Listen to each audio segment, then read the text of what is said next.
Hello, good afternoon. My name is Dr. Trudy Ufondu, and today is another opportunity to talk about another important topic. Today, we're going to talk about adoption as an option of becoming a parent. So, when adoption is the only option you have for becoming a parent, what do you do? So, we're talking about adoption. So, I want you to sit back and we're going to use the American system. We're going to look at the different ways you can adopt. We're going to look at 5 different types of adoption. But this is an opening statement. You see, when you want to be a parent, the only thing you need it's a heart filled with love.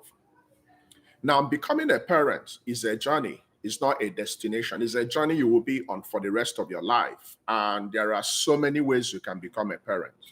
Now, when you've tried the natural avenue of becoming a parent and it fails, and you've gone through fertility treatment, we gave you drugs, we did IUI, we did IVF, we did surrogacy, and they all failed.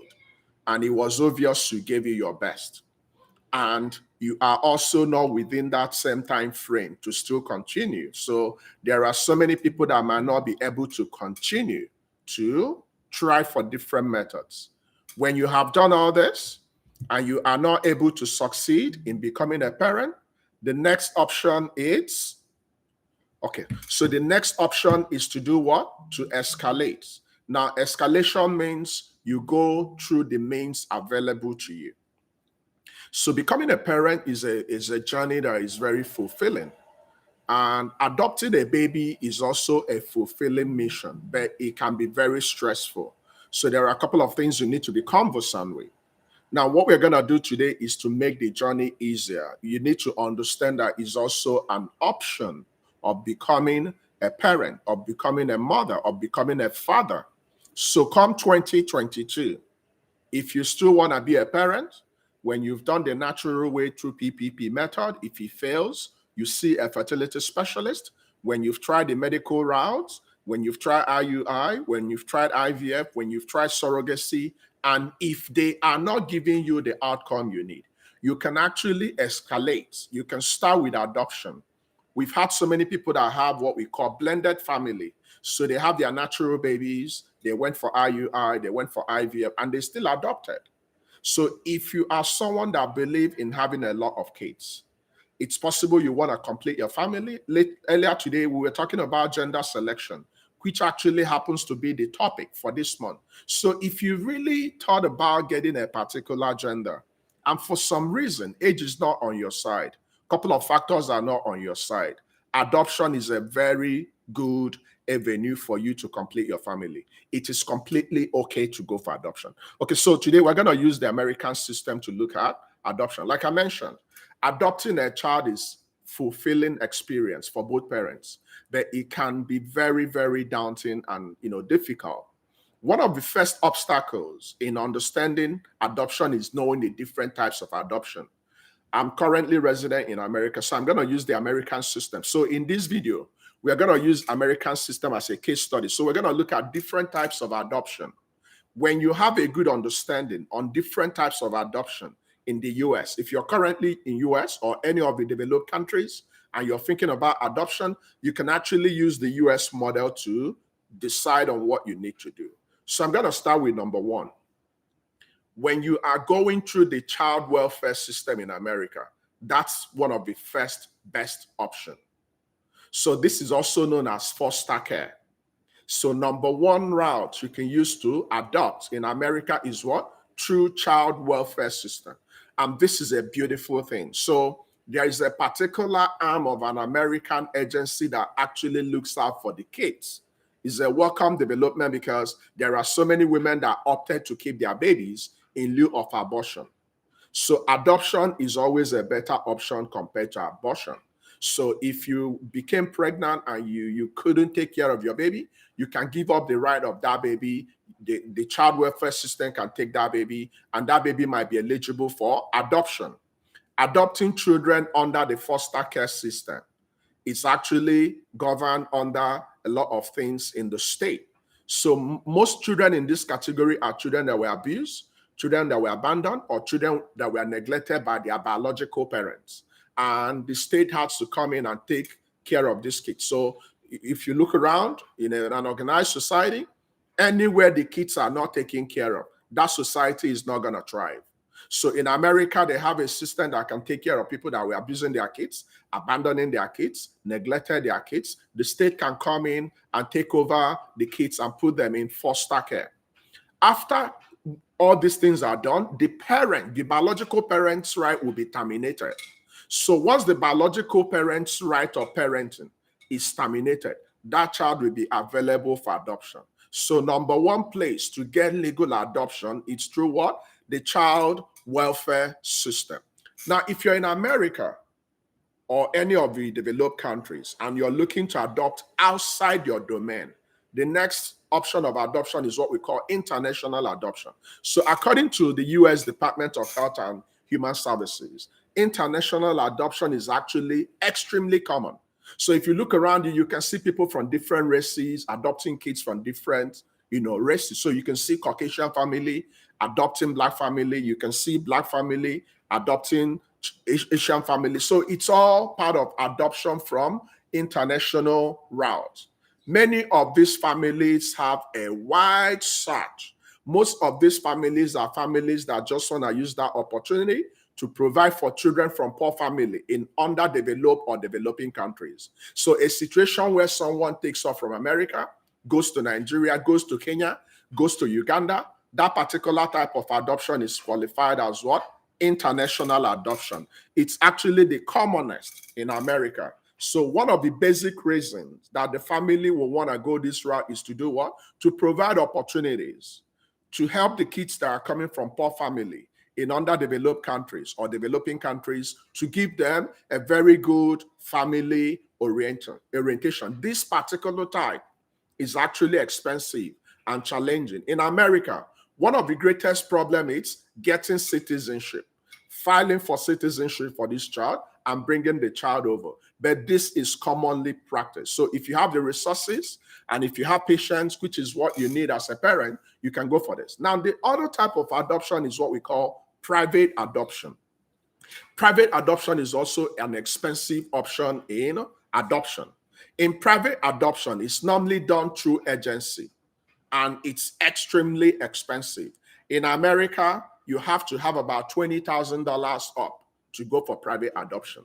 Now, when you are going for all these adoptive processes, you have to take a lot of classes. But for this private adoption, you don't necessarily need to take classes. But it's always advisable for you to take classes so you can learn your role as a parent, especially if you're adopting from an entirely different background to what you used to do. Now, in some situations, you might not have an agency. You might just have a legal agreement between the adoptive parent and the biological parent. So private adoption is the third option of adopting a baby using the American model. The other option of adopting a baby is what we call relative or kinship adoption. So this is actually within the nuclear family, sometimes within the extended family. So sometimes people can adopt their family members of their own. So an example is an auntie adopting her nieces, her nephews, because her sibling is unable to take care of them. Now, this is a situation that can happen a lot in Nigeria and other African countries, but it might not be legal. So the practice of taking someone's kid and this auntie or this uncle is taking care of them completely in regards to training them might be a form of, passive kinship or relative adoption. So in relative adoption, your sibling, maybe your sister, your brother, might legally adopt your own kids because you are unable to take care of them, or because your siblings died and they no longer have parents. You can come in legally and begin the adoption process. This is also practiced in America. This can also be practiced in other places. Now, the last option is actually a very funny type of adoption. It's called adult adoption. So in America, you can actually adopt anybody so long as you guys have 10 years age difference. So this is about the most surprising of all of them. So I'm actually learning a lot of things. When you're researching, you learn a lot of things you're not actually conversant with. So in America, as an adult, so long as you have a 10 years difference between the person you're planning to adopt, you can actually adopt them. So long as you demonstrated the ability to take care of that particular adopted person, exactly what the state stipulates, you can go and adopt a child. Now, I will give you an example. I'm sure some of you will be wondering what happened to all those motherless babies that were kept in, all those churchill homes.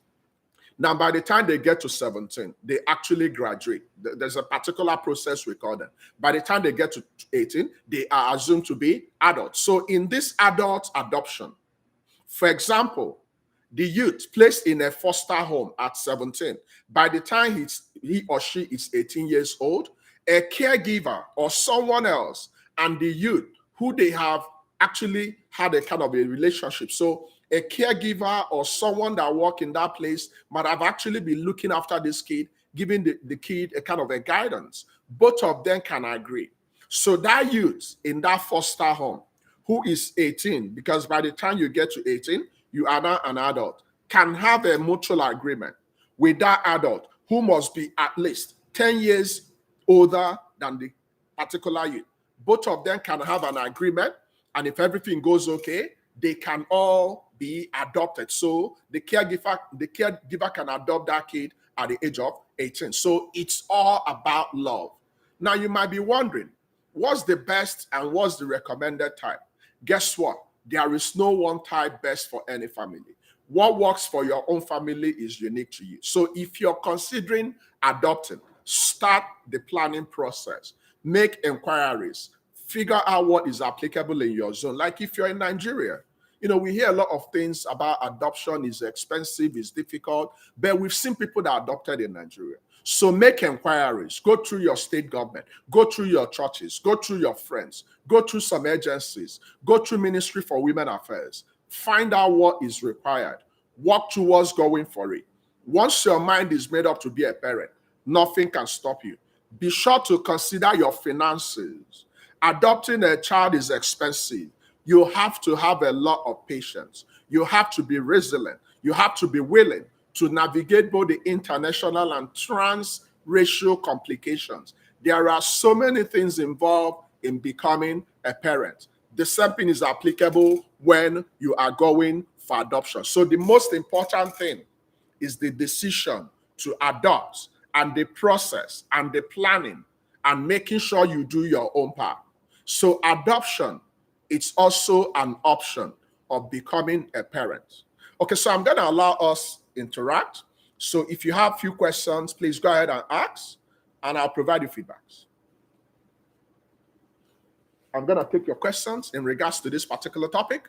Remember, we are looking at adoption as the only option of becoming a parent. So what will you do when we've told you you might no longer be able to have your own kids naturally?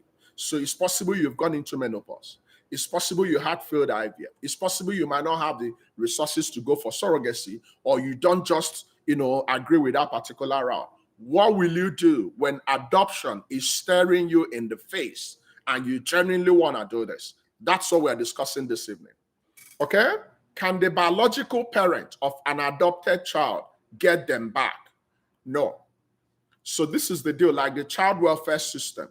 Once they have confirmed that you don't have the rights, once they've taken your parental rights away from you and it's terminated from neglect, from abandonment, from abuse, once they've taken that right, you will cease to be the parent forever. Now, that child growing up can trace your origin and come back, but the original legal parent of that particular adopted child is who? The adopted family. So we've read stories of kids that were adopted. When they grew old, they asked about their biological parents and they traced their biological parents back. They can still have relationship with their biological parents, but legally, the legal parent are the adopted parent. So the most important thing is giving someone that opportunity of life. Adoption is a labor of love. keeping your baby when you know you might not be able to take your baby in lieu of going for abortion, it's just the peak of love. So adoption in lieu of abortion is the way forward. So if you are currently pregnant, or if you know someone that is contemplating going for abortion, advise them to keep that baby.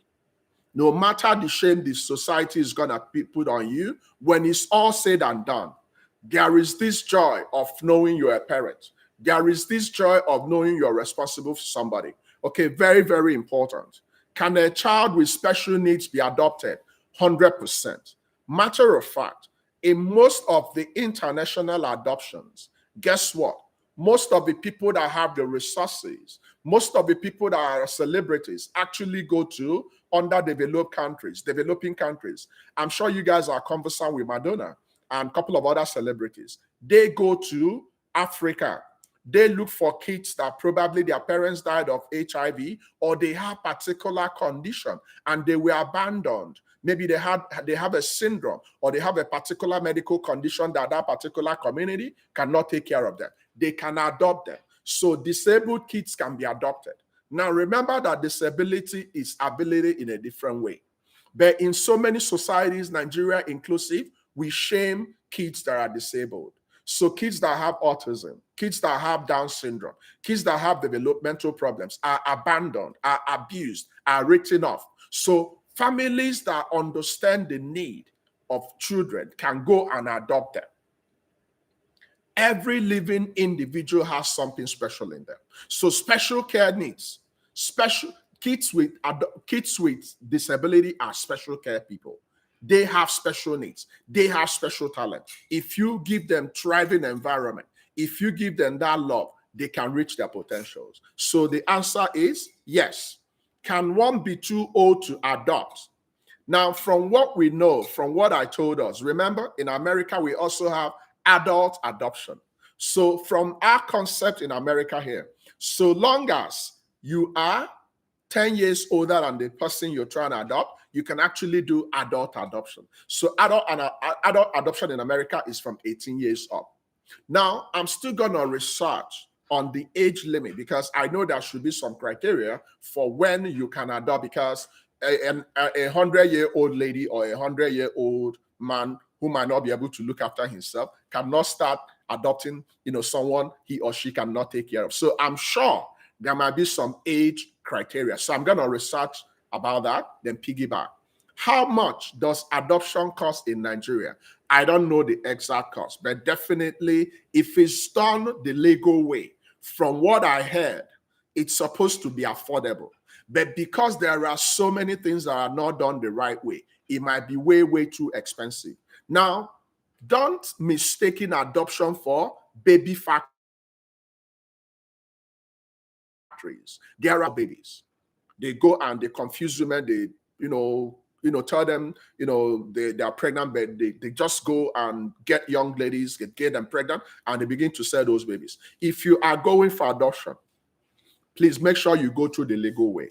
Make sure you have a legal representative. Make sure you have all your paperwork. Make sure you have the different certificates that will genuinely confirm that the child is yours. But in Nigeria, I don't know the exact cost. Probably those are the things I'm going to figure out, but I don't know the exact cost. But there should be a standard fee attached to adoption in Nigeria. But here's the deal. It's possible that if you go to Nigeria, they might tell you that it's $2,000. Sorry, 2,000 naira. But overall, by the time you go up and down with all the back and forth thing, you might end up spending 200,000. But I don't know the exact cost. Okay, let's see. As a pregnant minor and your parents want you to place your child for adoption, what are your rights? You've already answered it, my brother. If you're a minor, that means you might not have the right to make decisions. So that means you're still under the care of your parents. This is a very, very important question. So if a teenager became pregnant and that teenager is not yet of age to make decisions, that teenager is still considered a pediatric kid. So your parents will be the ones that will make decisions for you. So you might not be able to be the person to make the decision, especially in a civilized society. So you've already answered the question. So if you are not up to age of an adult, You might not be able to make the decision of if you're going to keep your baby or give your baby up. Okay, I've already answered that. What do you do if your child's adoptive family does not live up to a post-adoption contract agreement? Now, this is also something that might come up, down the lane, depending on the agreement, depending on how you evaluate the agreement. So it's all dependent on the original document. If you guys have in black and white that this is what is supposed to be done for the adopted kid, and you have evidence that it's not done, you can take it to court. And if you have body of proof, definitely you might win the case. But this is the very important thing I want you to understand. Once you've lost the right, once they've terminated your parental right, you can no longer play any parental role. You might just be answering a biological parent for answering a biological parent's sake. So the most important thing is the legal document, the legal definition of who is the right parent of that child. So you might notice that that child is abused or whatever, but if it's not documented, if it cannot be enforced, then you might not have anything to go home with. Okay, so this is why it's very important to involve the lawyers. I'm sure there are a couple of lawyers that can take care of this. Okay, what advice do you have for a believing for baby couple struggling with coming to terms with adoption being their only route to parenthood? So this is what I will tell you, my sister. You see, life is all about challenges. Life is all about understanding. There are certain things we may not understand, but once we have life and once we have something good to offer, we can always thank God. Now, I don't know the reason why you're not able to become parent. Naturally, with other methods you've gone about. Now, the question is, what are you going to do? Becoming a parent is a binary choice. And in this era of loneliness, in this era of society abandoning you, in this era of society thinking you're a nobody if you don't have this, now you have to think about what will make you happy as a couple. You have to think about how your 60 years is going to look. You have to think about who is going to look after you when you're old. You have to think about how your other side of life is going to be, because everybody is going to die at some point. Okay, so that's one of the things you have to think about. So the most important thing is, have you done your best? So ask yourself that personal question. Have I really checked all the options? Have I tried the natural method of PPP? Have I seen a fertility specialist? Have I tried IUI, IVF, surrogacy? What are my remaining options? So if you've exhausted all the options, or if the other options are still on the table, but you no longer have that liberty of time. Let me give you an example. You've been married for 10 years and you're currently 45 and you're still planning to go for IVF and you're dilly-dallying if you're going to use donor X or if you still have your X, and you're 45. Now, my sister, you can start your adoption process while you're still deciding if you're going to go for IVF with donor X or donor sperm. That adopted kid can be your stepping stone. And guess what? What I'm telling you is not hype. Adopted kids open doors. It's happened to my friend. They had so many miscarriages. They had to go back to Nigeria. They adopted 2 boys, twins. When they came back to America, the wife became pregnant and actually kept that pregnancy and had a baby girl. Now they are a family of 3. So adopted babies have a way of opening doors. They are babies. There is nothing wrong with them. And I'm telling you this in all sincerity. So I will personally advise you to go for it. At any stage, if you're going through infertility, make sure you achieve something every single year. So in Project 2021, achieve something. Either you became pregnant and had your baby, or at least you succeeded in becoming pregnant.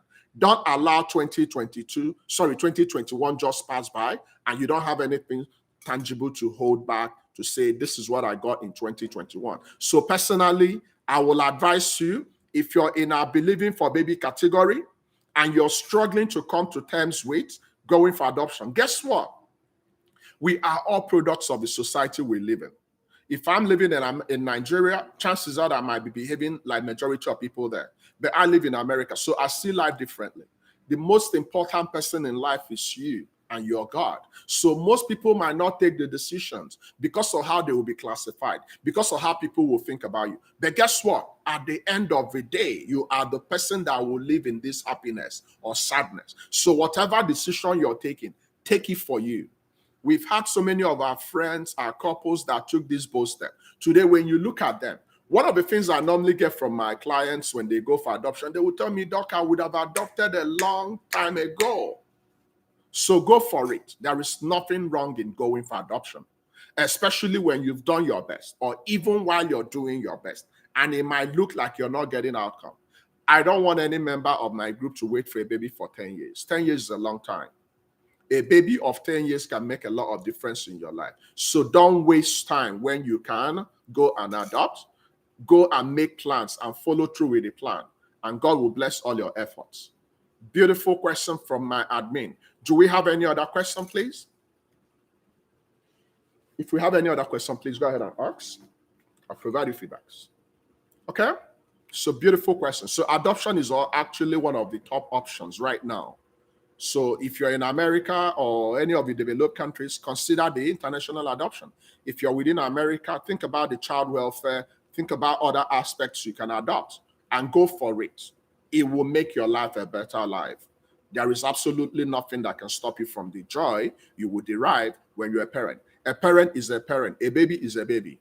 Okay? All right. Thank you so much. If we have any other question, please go ahead and ask, and I'll provide you feedbacks. Okay? All right. Please remember to subscribe. Remember to click on the notification. Remember to find time to review other videos in this channel.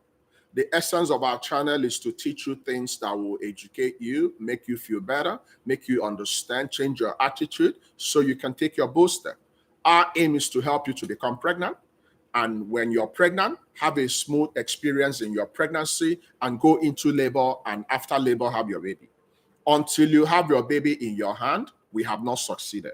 This is our mission. This is our SMART goal. So for every member of our community, we want you to be pregnant. We want you to have your kids. We want you to have your boys. We want you to have all your girls. Now, if you are planning to, or if you are thinking about selecting a particular gender or balancing your family, and it's been tearing your family away, and you guys haven't really found the right teaching about that, please show up in our Super Masterclass on the 26th of this month with your partner. We are going to do our best to explain to you what you can do. It's actually possible. We might not personally believe in it, but what we do is to understand that we have so many population in our group. So in as much as personally I don't believe in gender, this, gender, that, I can still show you the right way if you want to go that route. Okay? So thank you so much for coming this evening. In the absence of any question, I'm going to take my leave. Keep a day with us tomorrow.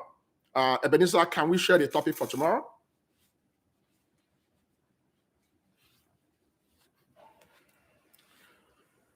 Okay. Please share the topic for tomorrow so we can go. Thank you for coming.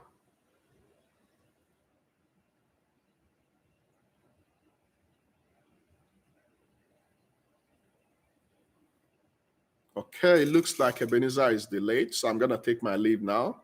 Okay, dangers of spiritualizing infertility. You don't want to miss this one now. Dangers of spiritualizing infertility. There's a lot of danger involved in making everything spiritual, people in the village and all that. So keep it there with us tomorrow. We're going to talk about this topic. The essence of talking about all these topics is to expose us to the right things to do so you won't leave any regrets in your life. Life is all about lessons, no regrets. Okay, so thank you so much. Can I thank you, Ebenezer? Thank you. I'll see you guys tomorrow. Bye-bye for now.